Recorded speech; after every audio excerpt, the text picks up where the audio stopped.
Bismillahirrahmanirrahim. Assalamualaikum warahmatullahi wabarakatuh. Allahumma sholli ala sayyidina Muhammad wa ala ali ala sayyidina Muhammad. Alhamdulillah, semoga sehat semua. Kita lanjutkan kajian kita seperti waktu-waktu yang lalu ya. Kali ini aku akan memberikan, kalau kemarin aku 2 kali berturut-turut memberikan respon dari komentar saudara-saudara kita yang Kristen, dan kali ini aku akan membagi secara adil, secara berimbang, yaitu memberikan tanggapan atas komentar dari teman Islam kita ya, dari saudara Islam kita ya. Kalau kemarin dari saudara Kristen, sekarang dari saudara Islam ya. Yang penting kalau tanya itu yang bagus, yang sopan, yang berakhlak, yang beradab, yang santun ya. Siapapun, aku nggak peduli. Kalau cuman mau obral hujatan itu jangan di sini ya. Anda jadi binatang nanti kalau di sini ya. Di sini tempatnya manusia beradu argumen ya. Menyampaikan argumen itu without sentiment gitu ya. Jadi argumennya aja sampaikan. Kalau kelas-kelas babi, kelas-kelas anjing itu jangan masuk sini lah. Jangan masuk sini. Salah masuk ya. Di sini bukan tempatnya menghujat, karena hujatan itu hanya pantas keluar dari mulut-mulut anjing dan mulut-mulut babi ya. Kalau mulut-mulut manusia, terlepas apapun agamanya ya, aku bilang terlepas apapun agamanya ya, itu pastinya berakhlak, karena tidak ada satu agama pun itu yang mengajarkan umatnya untuk tidak berakhlak gitu loh. Begitu. Jadi kalau ada orang mengaku beragama tapi omongannya itu tidak santun ya, itu sama aja dengan anjing, itu sama aja dengan babi ya. Nah, sementara aku akan memberikan tanggapan dua-duanya, Islam, Kristen, selama itu dalam koridor-koridor aturan main yang telah aku berikan, yaitu pertama kali harus santun, kalau enggak jangan harap. Oke, aku minum dulu. Bismillah.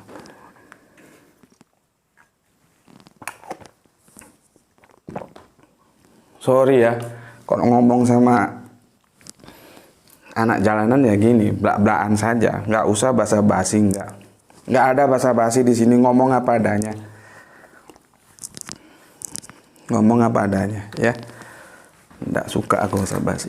Oke, judul kajian kita saat ini adalah sang keledai. Keledai liar.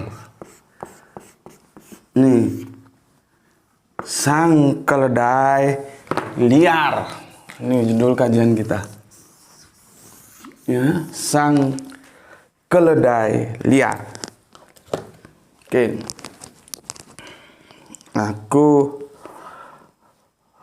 baca dulu. Tanggapan ini diberikan atas komentar yang masuk kepada saudara. Lihat di huruf H pada video kajian yang kemarin lagi, kesaksian jiwa menelaah Quran surat Al-A'raf 7172 ya. Di situ lihat di komentar huruf H. Aduh, masuk ke mulut. Oke, gini katanya.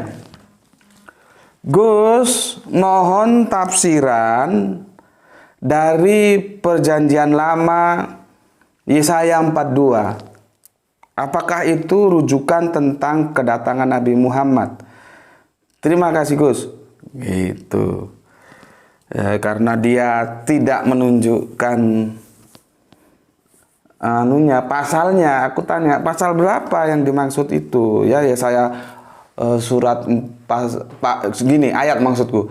Yesaya pasal 42 ayatnya berapa gitu kan, harus jelas. Jadi aku bisa langsung memberikan sebuah, katakanlah,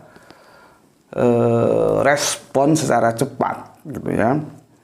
Tapi ternyata begini, keseluruhan Yesaya 42 dari ayat 1 sampai akhir, apakah merujuk kepada Nabi Muhammad dan yang dibawanya? Terima kasih Gus. Oh, berarti yang dia maksud itu satu ayat penuh ya.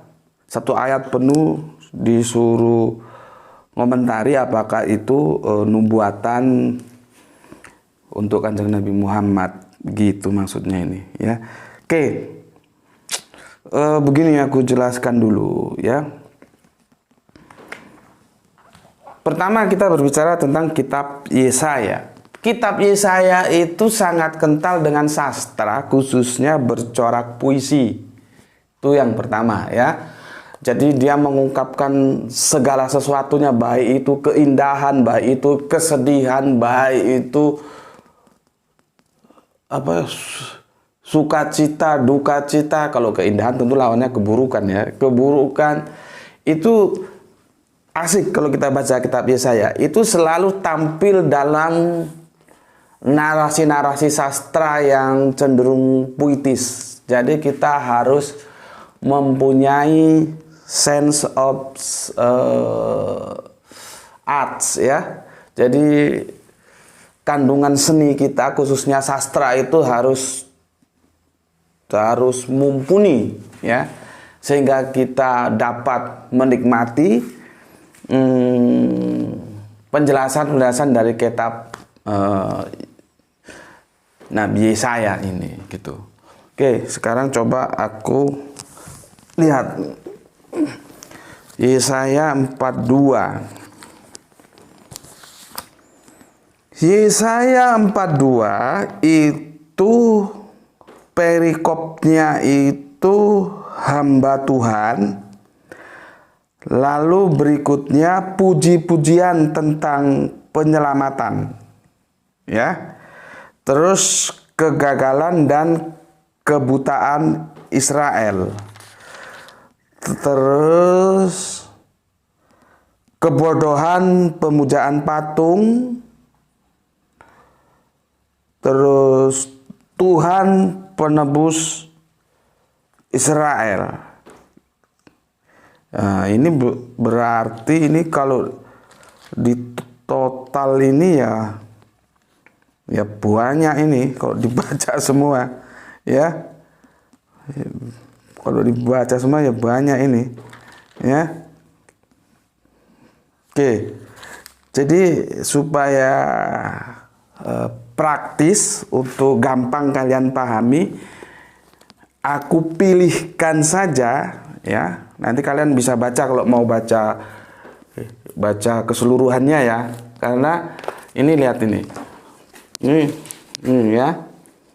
Yesaya ini Yesaya 42 ini ya, 42. Ini panjang ini ke sini.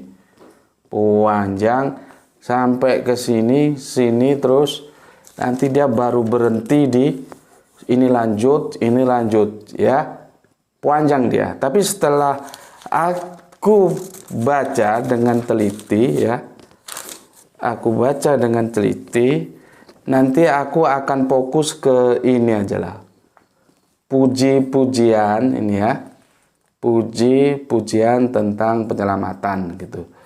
Jadi kalau belajar gini ya, hal yang penting itu kita kasih garis merah, jadi enak. Gitu aku belajar Alkitab, Al-Quran gitu, terjemahannya aku garis seperti ini. Ini. Ya, aku kasih garis merah. Jadi kita belajar enak. Ini berapa puluh tahun yang lalu ini sudah. Seperti ini lagi. Ini. Ini aku kasih merah itu ya. Jadi enak belajarnya. Acak lagi. Ini. Ya, gitu. Oke. Aku pilihkan yang puji-pujian tentang penyelamatan. Oke, aku baca.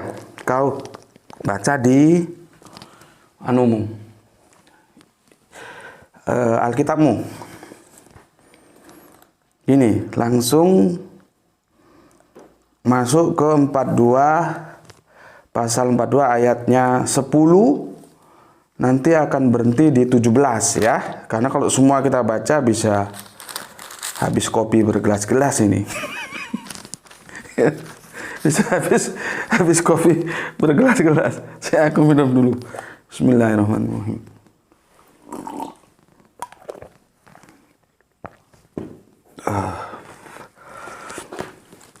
Ini. Nyanyikanlah nyanyian baru bagi Tuhan, dan pujilah Dia dari ujung bumi. Baiklah laut bergemuruh serta segala isinya, dan pulau-pulau dengan segala penduduknya. Baiklah padang gurun menyaringkan suara dengan kota-kotanya, dan dengan desa-desa yang didiami Kedar. Baiklah bersorak-sorai penduduk Bukit Batu. Baiklah mereka berseru-seru dari puncak gunung-gunung. Baiklah mereka memberi penghormatan kepada Tuhan dan memberikan pujian yang kepadanya di pulau-pulau. Tuhan keluar berperang seperti pahlawan, seperti orang perang. Ia membangkitkan semangatnya untuk bertempur. Bertempur sorak, ia memeki terhadap musuh-musuhnya. Ia membuktikan kepahlawanannya. Aku membisu sejak dahulu kala. Aku berdiam diri. Aku menahan hatiku. Sekarang aku mau mengerang seperti perempuan yang melahirkan. Aku mau mengah-mengah dan megap-megap. Aku mau membuat tandus gunung-gunung dan bukit-bukit, dan mau membuat layu segala tumbuhan-tumbuhannya. Aku mau membuat sungai-sungai menjadi tanah kering, dan mau membuat kering telaga-telaga. Aku mau memimpin orang buta di jalan yang tidak mereka kenal, dan mau membawa mereka berjalan di jalan-jalan yang tidak mereka kenal. Aku mau membuat kegelapan yang di depan mereka menjadi terang, dan tanah yang berkeluk-keluk menjadi tanah yang rata. Itulah hal-hal yang hendak kulakukan kepada mereka, yang pasti akan kulaksanakan. Orang-orang yang percaya kepada patung pahatan akan berpaling ke belakang dan mendapat malu, yaitu orang-orang yang berkata kepada patung tuangan, "Kamulah Allah kami." Tuh ya. Lalu pertanyaannya, seperti yang ditanyakan oleh saudara kita ini, apakah ayat ini nubuatan untuk Kanjeng Nabi Muhammad? Tuh ya. Apakah ayat ini nubuatan untuk Kanjeng Nabi Muhammad? Sebentar, aku lihat ini.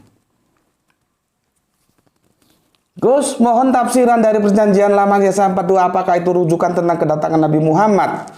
Terima kasih, Gus. Sekarang aku jawab. Sebelum aku jawab, dengar dulu. Ini adalah nubuatan. Nubuatan itu adalah membaca ke depan sebuah peristiwa yang akan terjadi. Yesaya seorang nabi tentunya mempunyai kemampuan untuk itu. Oke. Jadi ini nubuatan ini disampaikan oleh Nabi Yesaya. Pertanyaannya, nubuatan itu untuk siapa? Maka kalau kita tunduk terhadap teks ini teks ya. Teks ini tidak lain dan tidak bukan, dia harus bertujukan atau ditujukan nubuatan ini adalah nubuatan tentang Kedar. Paham? Tentang Kedar. Paham? Tentang Kedar. Kalau Anda mau bantah, berarti Anda harus membantah ini semua. Karena yang tertulis Kedar. Nih, lihat tekstualnya. Nih. Kedar. Nih. Bukan yang lain. Ya. Jadi suka tidak suka, ya, setuju tidak setuju bahwa nubuatan ini ditujukan kepada Kedar. Sekarang siapa Kedar itu? Nah, ini yang kita perlu tahu. Ya, siapa Kedar itu? Ini yang kita perlu tahu. Kita mulai sekarang kajiannya. Ya. Sekarang kita lihat nih. Ini harus aku tulis ya. Sedangkan aku tulis secara lengkap aja masih ada yang bilang comot-comot ayat. Tidak pakai ayat. Apalagi kalau tidak aku tulis ya. Ya begitulah ya. Orang ketika dia tidak mampu lagi untuk membantah sebuah argumen, maka yang keluar itu ya argumentasi-argumentasi yang tidak berargumentatif, yang ngawur ya, yang nanti ujung-ujungnya hujatan. Gitu. Seharusnya dalam paradigma akademik argumentasi itu dilawan dengan sebuah argumen. Nggak apa-apa habis-habisan di pertarungan argumentasi itu sebagai ghazwul fikr ya, perang pemikiran, nggak apa-apa. Tapi bukan berarti dalam sebuah perang pemikiran itu terus kita boleh menghujat, menyerang pribadi, itu tidak boleh. Ya. Oke. Sekarang aku tulis Kejadian berapa ini? Kejadian 25:13. Ya.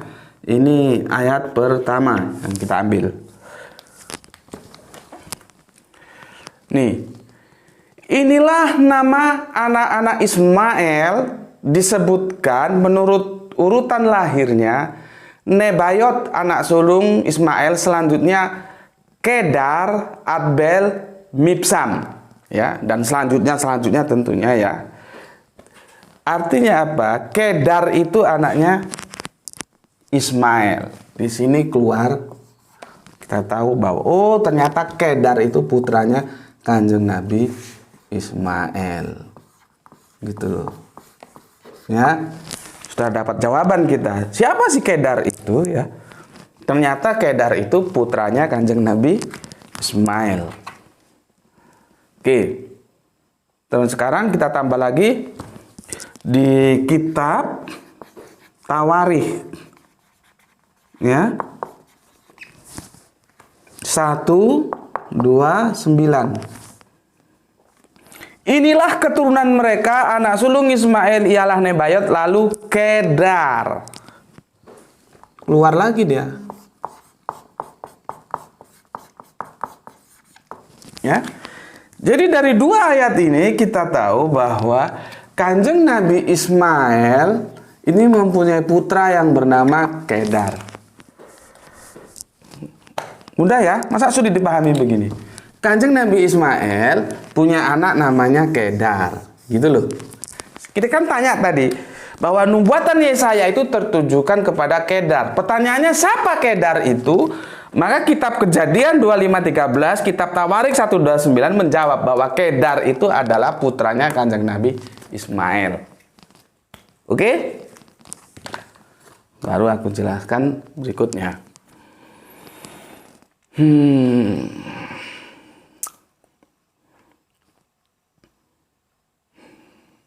Oke, minum dulu. Bismillahirrahmanirrahim.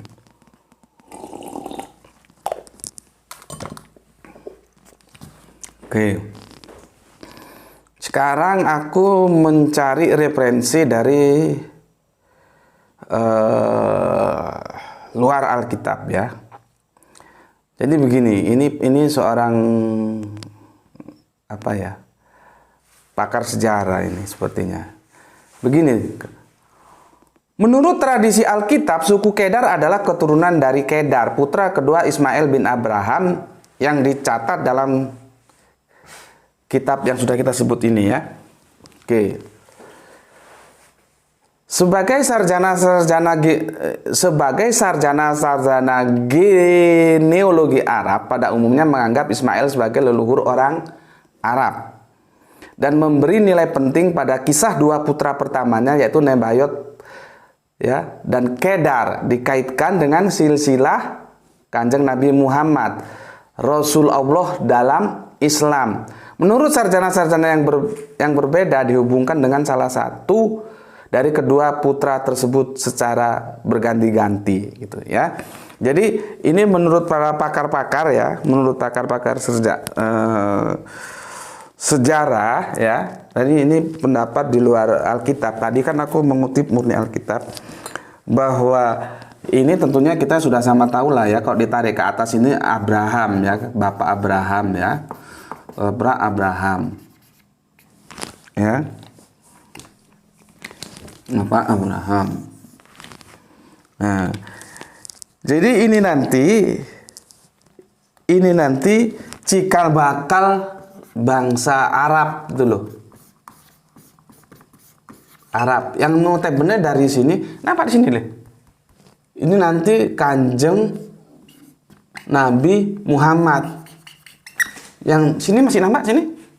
Yang notabene nanti sini ya sebagai Kanjeng Nabi yang diamanahkan untuk lewat beliau lah Islam diturunkan. Islam. Begini. Ya. Meskipun ini pendapat, kalau aku lihat ini pendapat para sejarawan ini simple banget sih ya, tapi tidak apa-apa. Setidaknya aku memberikan gambaran kepada kalian tentang bagaimana para pakar-pakar sejarah Arab itu berpendapat ya. Cuman kalau kita lihat itu bisa dilihat di bukunya di dalam nih ya, bukunya Philip Kahiti. Coba itu deh, yang paling bawah itu Philip Kahiti bukan itu? Yang paling bawah. Yang itu jangan tumbuk sini, itu Al-Quran itu. Yang paling bawah yang hitam. Mudah-mudahan aja kalau ada di kamar depan ya sulit nyarinya. Oh ya, alhamdulillah ya Allah dimudahkan. Sebab kalau bongkar-bongkar di perpustakaan kamar depan sulit. Nih, ya. Di sini. Lengkapnya itu di sini. History of Arab ya. Philip Kahiti. Philip Kahiti ini memang bukan orang Arab. Ini orang Lebanon yang sudah menjadi Arab juga Lebanon ya. Maksudnya bukan Arab Saudi gitu loh. Ya tapi Lebanon ini sudah menjadi warga negara Amerika dan Prof ini ngajar di salah satu universitas terkenal di Amerika sana. Nah, dia menuliskan sebuah buku History of Arab. Tetapi jangan kita tuh seperti aku bilang kemarin ya. Kebenaran itu datang dari mana saja itu ambil gitu. Jangan nanti kadang-kadang ada, yang nulis bukan orang Arab. Maksudnya orang Arab yang Saudi, yang Mekah gitu loh ya. Sebetulnya kalau ini ya orang Arab juga kan Lebanon. Ya. Terus enggak mau baca, jangan. Baca saja. Nanti kalau misalkan ada yang salah ya kamu jangan ambil. Kalau ada yang benar ya kamu jangan ambil gitu. Jadi dalam ilmu itu kita jangan ujuk-ujuk, orang Jawa bilang ujuk-ujuk, orang Sunda bilang ujuk-ujuk juga. Jangan ujuk-ujuk sudah a priori gitu loh. apalagi makanya aku orang paling nggak setuju ada apokrifa. Biarin saja mahasiswa tuh baca buku apa aja, biarin saja. Toh nanti dia punya selektif, mana yang diambil, mana yang tidak. Jangan dilarang. Pengetahuan tuh nggak boleh dilarang. Nggak ada buku apokrifa itu. Kalau aku jadi rektor di kampusku, semua baca buku apa saja, baca biar pinter kau. Dan kamu punya tanggung jawab mana yang baik kamu ambil, mana yang tidak kamu tinggalkan gitu loh. Jangan apokrifa apa? Nggak ada gitu. Oke, Philip Kahiti ini sebetulnya dia juga menggunakan referensi dari Ibnu Hisham. Ibnu Hisham itu pakar sejarah Arab. Cuman dia kalau menurut sejarah History of Arab ya, kalau kita baca semua buku-buku yang ada, Ibnu Hisham itu bukan orang pertama. Orang ketahuannya itu Ibnu Ishaq. Cuman Ibnu Hisham dan Ibnu Ishaq pun itu tidak pernah ketemu. Kurun waktunya itu jauh. Nah, Ibnu Ishaq itu menulis, kalau bisa dibilang, Ibnu Ishaq itu apa bisa ya dibilang bapak sejarah Arab pertama ya. Karena Ibnu Ishaq itu sebetulnya juga dia mendapatkan sejarah Arab dari orang-orang lain juga yang itu masih apa ya? Masih lebih dekat ke para sahabat ke Rasulullah tentunya. Cuman karena yang menulis secara akademik yang dibukukan, katakanlah begitu Ibnu Ishaq ya, maka ya tidak terlalu salah juga kalau disebut bahwa Ibnu Ishaq itu bapak pertama menulis sejarah Arab. Nah, tadi yang aku nukil tadi tentang mendapat sejarah tentang Arab itu kan sangat sederhana sekali ya. Tapi kalau di sini itu rinci, nanti ada ariba, ada musta'riba ya, ada Arab yang terarabkan, itu ada. Nah, nanti waduh, aku kalau cerita panjang ini ya. Yang hadisnya Kanjeng Nabi tentang Arab itu gimana ya? Hadisnya itu menurutku harus dipahami secara tepat. Membacanya itu loh ya. Diterjemahkan secara tepat. Seperti gini loh. Al-Quran itu tidak pernah mengatakan dirinya Aroban. Mesti mengatakan Arobian, Arobiyin, Arobiyun. Ya. Begitu. Arobian, Arobiyin, Arobiyun. Ya. Beda, jadi dinisbahkan dia. Begitu juga tentang hadis bahwa kenapa aku mencintai ini bahasa lepas ya. Mengapa aku mencintai Arab? Karena Al-Quran ditulis dalam bahasa Arab ya. Terus tolong aku dikoreksi kalau salah. Bahasa di surga atau bagaimana itu ya. Itu nanti bahasa Arab dan aku dilahirkan sebagai orang Arab, kira-kira begitulah ya. Tapi yang jadi masalah di sini, kita harus teliti Arab itu bukan Aroban loh ya. Itu Arobian, Arobiyin, Arobiyun itu harus diperhatikan. Jadi gini, rumpun Arab. Nah, ini aku menjelaskan ini ya sulit, ini panjang ya. Artinya gini, bahwa Kanjeng Nabi Muhammad itu yang diarabkan, musta'ribah. Dia bukan Arab yang Arab atau gimana ya bahasanya ya. Karena apa? Kanjeng Nabi Muhammad itu nanti ditarik itu kalau dia langsung tarik. Cuman kan ini sejarahnya panjang nih. Terus ke Ismail nanti ke Abraham. Dia nanti ya karena bapaknya Abraham, dia ke Mesopotamia sana. Gitu loh. Kan garisnya itu diambil dari laki Mesopotamia. Gitu loh. Cuman kan nanti yang membedakan kalau Israel itu lebih putih karena dia F1. Gampangannya gitu ya, F1. Kenapa? Bapaknya Abraham itu dari Mesopotamia, ibunya Sarah juga dari Sarah dari Mesopotamia. Sedangkan Ismail kan tidak, yang ini kan nanti Ishak kan. Yang Ismail itu bapaknya itu apa tadi? Mesopotamia, tapi ibunya kan Mesir, gitu loh ya. Jadi secara generatif ini lebih kuat gennya F1-nya, sehingga orang Israel itu lebih putih dibanding dengan nanti keturunan Ismail orang Arab ini ya.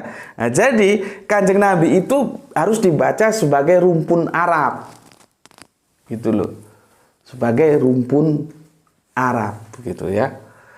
Aku lupa istilahnya apa ya, bangsa Mesopotamia itu apa sih namanya, lupa aku ya, error. Oke, itu sekilas ya. Jadi Kedar itu putra Kanjeng Nabi Ismail ya, putra Bapak Abraham. Kedar ini nanti yang melahirkan bangsa Arab. Kemudian dari sinilah nanti Kanjeng Nabi Muhammad yang mulia itu, yang beliaunya adalah sebagai nabi ya, untuk mengajarkan kita tentang Islam. Oke, di situ. Sekarang aku mau jelaskan begini. Ya berapa lama nih? Waduh, sudah setengah jam. Nggak bisa selesai 1,5 jam nih. Sekarang kita baca Kejadian 16 ya. Kejadian 16 ya. 11 sampai 12 ya. Lihat ini. Selanjutnya kata malaikat Tuhan itu kepadanya, engkau mengandung dan akan melahirkan seorang anak laki-laki dan akan menamainya Ismail ya. Bapaknya Kedar ya. Ismail. Seorang laki-laki yang lakunya seperti keledai liar.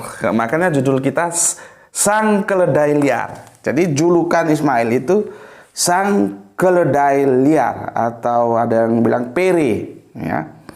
Keledai liar, sang keledai liar. Demikianlah nanti anak itu, tangannya akan melawan tiap-tiap orang, dan tangan tiap-tiap orang akan melawan dia.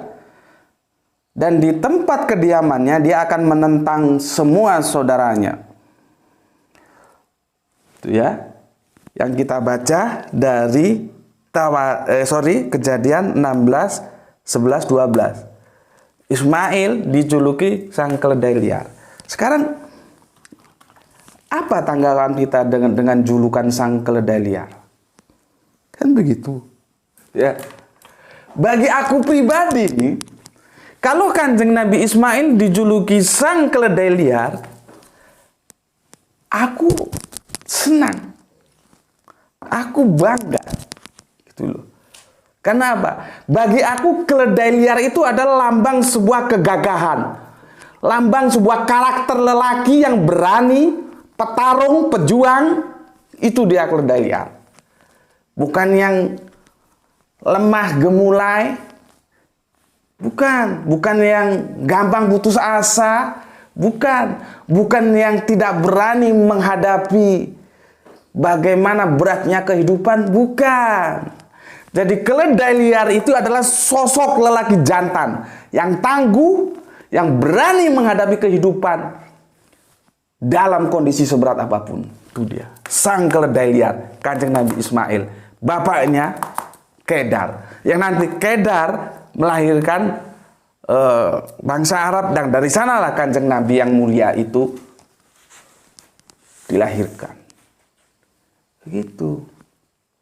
Ya, jadi sang keledai liar itu, kalau aku mengatakan itu sebuah bentuk kegagahan, dan itu akan mengingatkan kita sebuah peristiwa ketika Kanjeng Nabi itu Kanjeng Nabi itu orangnya kan demokrasi gitu.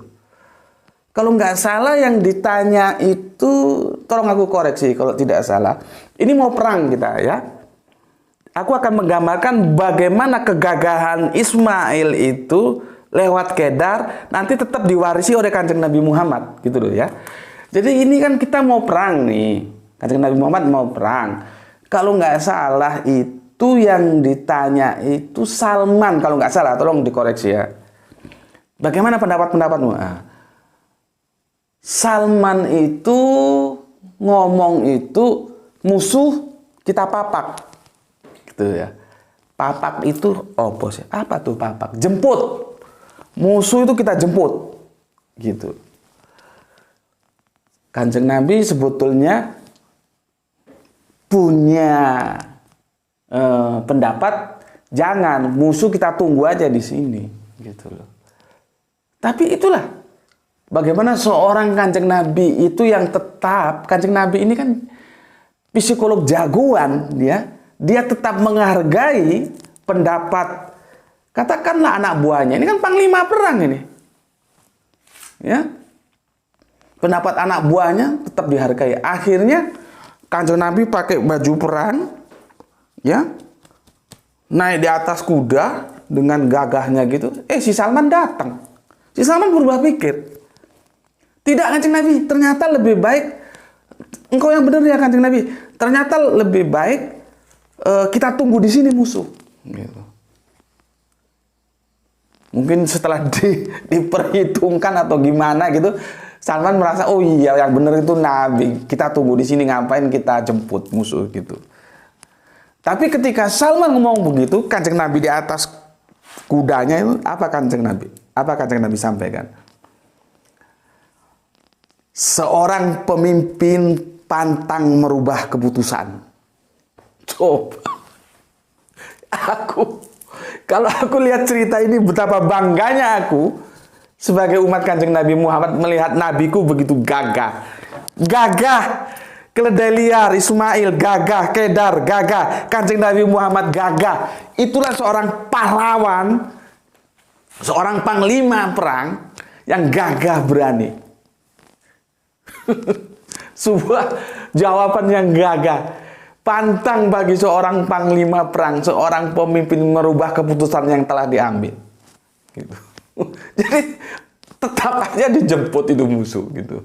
Ya, itu karakter-karakter kegagahan sang keledai liar. Aku mengatakan bahwa sang keledai liar itu bukan ejekan, tapi itu adalah sebuah kegagahan. Yang itu diwariskan dari Ismail ke Kedar sampai nanti ke Kanjeng Nabi Muhammad. Gitu loh.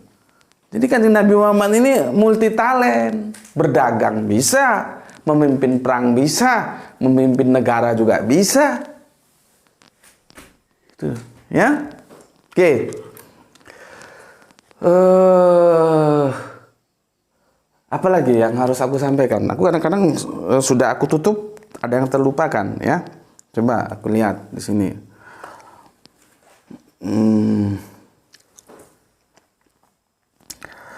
Nah, sekarang kita ambil pijakan Al-Quran. Tadi kan ini dari Perjanjian Lama, ya. Makanya kadang-kadang aku gimana ya kalau ada orang bertanya, apa buktinya Abraham itu pernah ke Mekah gitu. Kadang-kadang mau jawab males gitu loh. itu buktinya dia nggak pernah baca sejarah gitu loh. Sudah gitu aja, nggak usah dijelasin, wis capek jelasin gitu. Ya, apa buktinya Abraham pernah ke Mekah gitu. Aduh. Oke. Sekarang kita buka, ini berarti ayat keempat, ya. Jadi kita menggunakan 4 ayat dalam kajian ini. Quran surat Ibrahim. Ini surat 14, nomornya 37. Ya. Nih, jadi kita tahu sejarah membuktikan, ya. Kitab suci juga mengatakan bahwa tonggak perjuangan Islam itu dimulai oleh Kanjeng Nabi Muhammad atau Islam awal itu di Mekah, ya, daerah yang lembah, ya. Namanya sana daerah lembah, berarti kalau ada lembah ya ada gunung, bergunung-gunung, ya. Seperti tadi yang sudah digambarkan dalam Yesaya bagaimana geografisnya, ya. Bergunung-gunung. Nih, kalau ada lembah berarti ada gunung, gitu loh. Oke, kita baca di surat Ibrahim ini. Ya Tuhan kami, aku ulangi. Jadi ini doa Kanjeng Nabi Ibrahim, ya, terhadap kota Mekah, di mana di sana keturunannya ditinggalkan, ya, yaitu Ismail. Dan ini sih kata teman-teman yang pernah naik haji ke Mekah, ya. Kalau aku sih ya masih menjadikan sebuah mimpi indah yang semoga Allah memudahkan untuk bisa berziarah ke Mekah, ke Madinah, ke makam Kanjeng Nabi Muhammad, ya. Tapi ya semoga lah, namanya berharap, ya. Ini kata teman-temanku yang pernah ke sana, ya. Jadi mereka kadang-kadang guyon. Di Mekah itu kita lihat nggak ada pohon-pohon buah-buahan ditanam, nggak ada. Tapi buah apa saja di sana tersedia. Jadi pohonnya tidak ada di sekitaran Mekah, buahnya melimpah ruah. Ya, kata mereka sambil guyon. Inilah berkat doa Kanjeng Nabi Ibrahim, gitu loh. Jadi sampai sekarang kan doa Kanjeng Nabi Ibrahim tetap tetap bisa kita lihat bagaimana buah di Mekah sana melimpah ruah, ya. Kalau ke pasar-pasar itu. Begini doanya Kanjeng Nabi Muhammad, ya. Ini tonggak awal Islam itu di Mekah, ya. Ya, bukan kebetulan sih, ya, memang di sana Kanjeng Nabi Muhammad dilahirkan. Begini, bismillahirrahmanirrahim. Al-Quran mau baca. Ya Tuhan kami. Ini aku sebetulnya harus lihat teks aslinya. Lihat Al-Qur'annya aja, Ini nggak ada Arabiunnya ini. Buka surat Ibrahim, cari di situ. Surat ke-14. Atau yang gedean itu. Yang gedean surat ke-14. Surat ke-14 ayat yang ke-37. Surat 14, cari nomornya. Karena ini Tuhannya Tuhan yang Rob apa Tuhan yang Ilah. Ini loh, nggak tahu aku. Harus lihat original teksnya. Dan kemarin aku dapat masukan kalau Rob itu jangan diterjemahkan sebagai pembimbing kehidupan. Karena apa? Itu salah satu dari makna Rob, gitu loh. Sedangkan Rob itu ada pembimbing kehidupan, pengatur segala macam. Jadi kalau disebut pembimbing kehidupan itu hanya salah satu maknanya, karena dia polisemi. Maka dari itu lebih baik jangan diterjemahkan kata guru Al-Qur'anku. Maka kupikir iya benar juga, gitu. Jadi sekarang Rob itu nggak usah diterjemahkan, tulis saja Rob. Ilah tulis saja ilah, gitu. Supaya seluruh makna yang ada padanya itu tercakup, ya. 36, 37. Oh, pakai Robbana dia, ya. Pakai Robbana, ya. Jadi gini. Ya Rob kami, sesungguhnya aku telah menempatkan sebagian keturunanku di lembah yang tidak mempunyai tanaman di dekat rumah engkau, maksudnya Baitullah, ya, yang dihormati. Oke, ya, yang dihormati.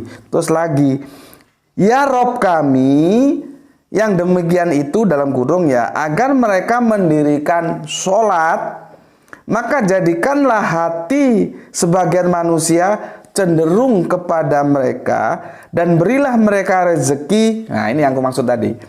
Dan berilah mereka rezeki dari buah-buahan, mudah-mudahan mereka bersyukur. Ini doa Kanjeng Nabi Ibrahim, atau yang teman-teman Kristen menyebutnya Abraham, ya. Nanti jangan rame lagi bagaimana Ibrahim bisa menjadi Abraham, Abraham bisa menjadi Ibrahim. Ya. Sekarang kan kita juga harus berpikir bagaimana Yesua bisa menjadi Yesus, Isa itu gimana?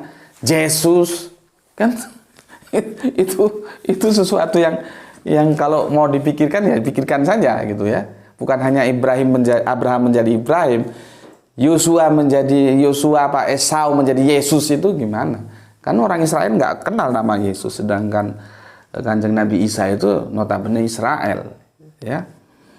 Oke, cepat nanti telat dicas ya. Nah, ini tadi ya Quran surat Ibrahim 14:37 ini udah masuk. Ya, pegang aja sebentar kok, ini tinggal dikit. Ini doa Kanjeng Nabi Ibrahim ketika meninggalkan keturunannya itu di Mekah, ya, di Mekah, yaitu Kanjeng Nabi Ismail dan ibunda Sarah, ya, yang nanti di Mekah itulah Kanjeng Nabi Muhammad dilahirkan, dan di Mekah itulah tonggak sejarah Islam mula-mula diperjuangkan oleh Kanjeng Nabi Muhammad. Jadi atas pertanyaan teman kita nanti, apakah Yesaya yang kita baca tadi ya, Yesaya 42 kalau nggak salah ya, Yesaya 42 itu nubuatan terhadap Kanjeng Nabi Muhammad yang melalui Kedar. Aku jawab yes, ya, aku jawab yes, aku jawab iya. Nubuatan itu Kedar, dan Kedar kita tarik ke Kanjeng Nabi Muhammad yang notabene melahirkan sebuah amanah, dan amanah itu oleh Allah diberikan kepada Kanjeng Nabi Muhammad untuk mengajarkan kepada umat manusia Islam sebagai penerus dinullah yang telah mendahului, ya. Dan Kanjeng Nabi Muhammad itu adalah nabi penerus dari nabi-nabi yang telah mendahului perjuangan beliau. Begitu benang merahnya ya.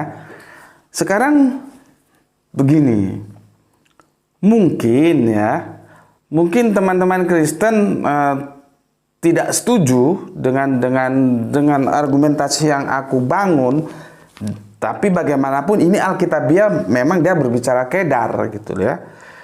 Nah, sekarang kalau tidak setuju, silahkan. Kalau menurut Anda bukan Kedar, lalu siapa? Cuman aku akan memberikan referensi yang ini dari Alkitab sendiri, ya. Ini kita buka ini di Sabda, Alkitab Sabda, ya. Alkitab Sabda itu Yesaya 42 10 sampai 17. 7 ayat yang sudah kita baca tadi ya. Ini puji-pujian tentang penyelamatan ini ya. Dari 42:10 sampai 42:17. Oke, ini terus kita lihat ini catatan kakinya. Catatan kakinya ya. Ini catatan kakinya ya. Catatan kakinya nih. Yesaya 42 10 17. Yesaya, Nabi Yesaya maksudnya, bernubuat tentang suatu masa ketika orang bukan Yahudi dan Israel. Artinya bukan orang Yahudi dan bukan orang Israel, yang setia akan menyanyikan pujian kepada Tuhan mereka dari ujung-ujung bumi. Ujung-ujung bumi, karena penebusan dan kemenangan mulia yang mereka alami melalui Dia Allah. Sekarang lihat, bukan Yahudi, lalu siapa? Ya Islam. Bukan Israel, siapa? Ya Arab itu. Gitu loh. Ya, dan Arab dan Israel itu kalau ditarik ya Bnei Ab-Ehad ke bapak Abraham itu lewat Ismail dan Ishak. Dan ini sumber ini kita dapatkan dari Alkitab Sabda, ya. Tuh, tampilan daftar ayatnya. Ya, dan ini penjelasannya, catatan kakinya bisa kita lihat di sini ya. Aku sudah bacakan. Jadi sekali lagi, Yesaya bernubuat tentang suatu masa ketika orang bukan Yahudi dan Israel, Ya, ya itulah, siapa lagi yang bukan Yahuda dan Israel? Islam dan Arab. Tuh, ya. Sumber data yang kita ambil dari Alkitab Sabda. Itu yang bisa aku sampaikan untuk kalian semua, dan semoga bisa dipahami lah ya. Aku sudah jelaskan sedemikian rupa. Itu dari aku. Mohon maaf kalau ada salah kata, salah ucap. Assalamualaikum warahmatullahi wabarakatuh.